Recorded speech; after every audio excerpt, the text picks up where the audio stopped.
नमस्कार, good evening, सत श्री अकाल, वड़क्कम। कैसे हैं आप सब? मैं बेहतर से बहुत बेहतर हूँ। और पहली बार मेरे घर मेरे भैया भाभी भतीजी भतीजे आए थे। तो अकेले रहने के बाद जब आप परिवार से मिलते हो तो बेहतर महसूस करते हो।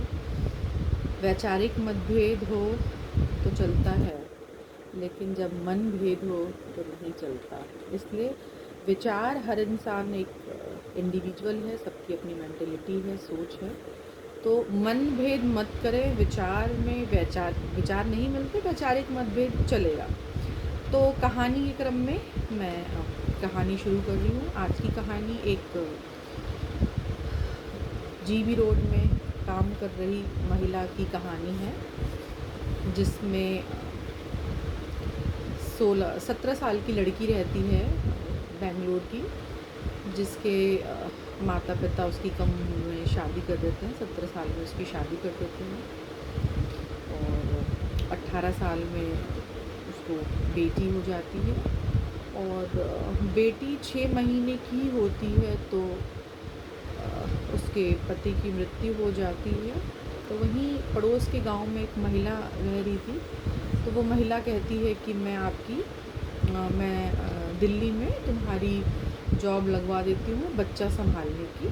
तो और तुम्हारी बच्ची को मैं अपने पास रखती हूँ। जब तुम्हारा रहने का इंतज़ाम हो जाएगा तो तुम बच्ची ले जाना, और वहाँ तुम्हें 10-12 हज़ार रुपये महीने के मिलेंगे।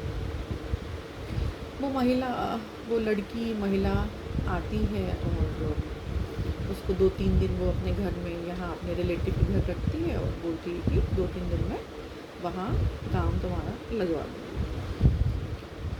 वो बहुत खुश होती है क्योंकि ससुराल वाले, पति के मरने के बाद ससुराल वाले अपनाने से मना कर देते हैं और उसके माता पिता मर चुके होते हैं। वही उसकी शादी करा के उसके माता पिता की मृत्यु हो जाती है।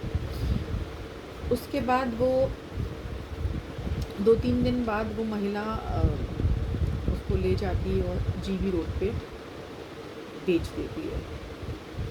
बेचने के बाद वो न चाहते हुए भी उसको किसी औरों के साथ सोना पड़ता है। अपनी इच्छाओं को मार के, अपने मन को मार के, दुख के साथ वो रोज़ धंधा करती है। पहले विरोध करने पे उसको सिगरेट से जलाया जाता है, मारा पीटा जाता है। बहुत दबाव के बाद वो धंधा करने लगती है।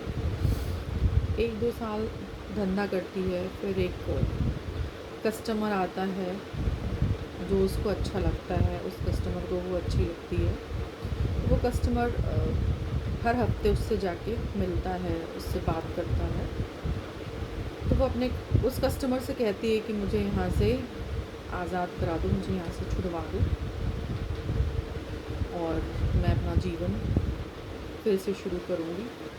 वो कस्टमर भी कॉलेज का स्टूडेंट रहता है। वो भी अप्रॉक्सीमेट 22-23 साल का रहता है।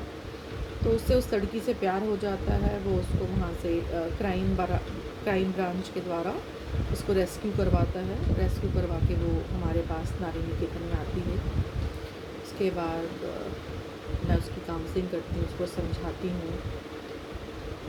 तो वो अपना जीवन फिर से शुरू करना चाहती है। वो कस्टमर उसको पसंद करता है। वो पुलिस के साथ कोर्ट से परमिशन लेके एक बार मिलने आता है। फिर उससे मैं पूछती हूँ कि तुम क्या चाहते हो? बोला, मैडम मैं इससे शादी करना चाहती हूँ। तो चूँकि वो बालिग है तो मैं कोर्ट में 2-3 बार एप्लीकेशन मूव करती हूँ कि ये शादी करना चाहती है और ये भी उसको अपने साथ नया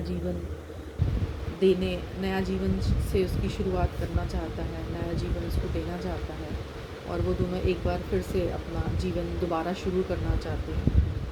तो कोर्ट कहता है कि आप इनकी गारंटी ले रही हैं? हम बोले, सर जब वो अपना एड्रेस वेड्रेस सब दे रहा है तो आप उसकी शादी करवा दीजिए। तो कोर्ट जो है मेरी बात से खुश होती है मेरी बात से, वो मान लेती है कि जो वेश्यावृत्ति में हैं उनको भी दोबारा जीवन जीने का एक मौका मिलना चाहिए। तो कोर्ट जो है उस लड़की को उस लड़के के साथ सेट फॉर द लिबर्टी कर देता है और उस लड़के को बाउंड करता है कि जब जब कोर्ट में हियरिंग होगी तब तब वो उस लड़की को कोर्ट में पेश करेगा। तो वो मिलता है, वो सब कुछ हो जाता है। उसके बाद वो उस लड़के के साथ मुझसे मिलने आती है नारी निकेतन में। उसने कहा कि दीदी मैं फिर से जीवन शुरुआत करती हूँ और मैं बहुत खुश हूँ। मैंने बोला अच्छी बात है बेटा, जीवन में सबको दोबारा मौका मिलना चाहिए। और बहुत कम लोग ऐसे होते हैं जो धंधा करने वाली से या वेश्यावृत्ति में जो लिप्त हैं उनसे शादी करना बहुत कम लोग ही स्वीकार करते हैं।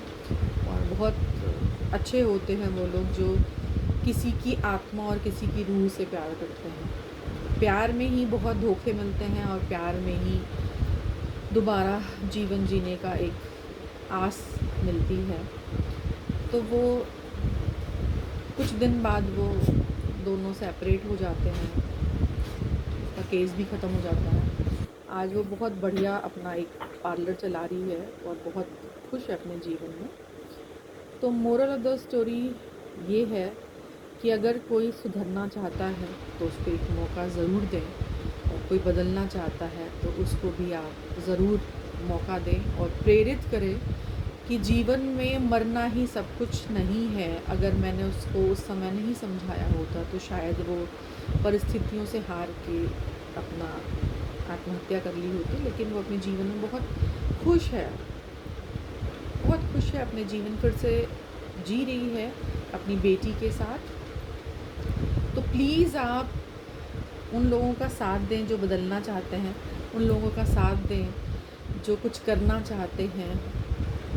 आप मेरी बात पे यकीन करिए, कर्मास कम बैक। जैसे कर्म आप करोगे अच्छे या बुरे, वो लौट के आपको ज़रूर मिलेंगे। मैंने इतने अच्छे कर्म किए हैं कि बहुत विषम परिस्थितियों में भी ईश्वर ने मेरा साथ दिया है और मैं फिर से खड़ी हुई हूँ। तो आज की कहानी यहीं ख़त्म होती है। नमस्कार, नमस्कार, फिर मिलते हैं। शब्बा खैर, बाय, गुड नाइट।